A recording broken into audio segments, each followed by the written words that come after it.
భవిష్యత్తులో ఈ జనసేన ఏదైతే కామసేన కామాంధుల సేన అని ప్రూవ్ చేసుకుంటుందో, పార్టీ పెట్టినప్పటి నుంచి ఇప్పటి వరకు ఎంతమంది నాయకులు దాంట్లో హత్యలు చేశారు, రేపులు చేసినారు, వాళ్ళు సాక్ష్యాధారాలతో బయటకు వచ్చారో మనం చూస్తున్నాం.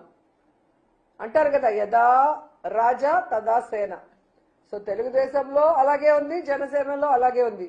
అలాంటి పార్టీలకి భూస్థాపితం చేయండి. అలాంటి పార్టీల వల్ల ఎటువంటి ఉపయోగం లేదు.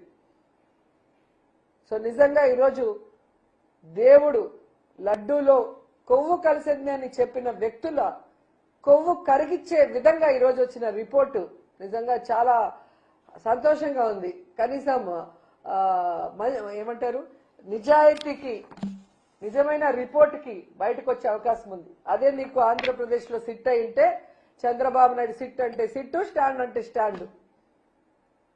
నిజాలు బయటికి రాకుండా సమాధి చేస్తుంటారు. అనేక విషయాల్లో మనం చూసాం. ఎప్పుడు ఏది జరిగినా ఒక కమిటీ వేసేస్తారు, ఆ కమిటీ రిమోట్ బయట పెట్టరు, ఆ తప్పు చేసిన వాళ్ళని శిక్షించరు, వాళ్ళైతే దాచిపెట్టుకుంటారు. లేని వాళ్ళ మీద తప్పుడు రిపోర్ట్లు సృష్టించి తప్పుడు కేసులు పెట్టి రెడ్ బుక్ రాజ్యాంగం అంటూ ఎలా నడిపిస్తారో ఈ 2 సంవత్సరాల్లో మనం చూసాం. సో ఇలాంటి చంద్రబాబు నాయుడు, పవన్ కళ్యాణ్ లాంటి వ్యక్తుల్ని నేపాల్లో ఎలా అయితే తరిమి కొట్టారో అలా తరిమి కొట్టమని ఈ రాష్ట్ర ప్రజలకి, యువతకి పిలుపునిస్తున్నాం. మళ్ళీసారి వీళ్ళు తప్పు చేయకుండా చూసుకోండి. హిందుత్వ సంఘాలు కూడా ఈ అంశం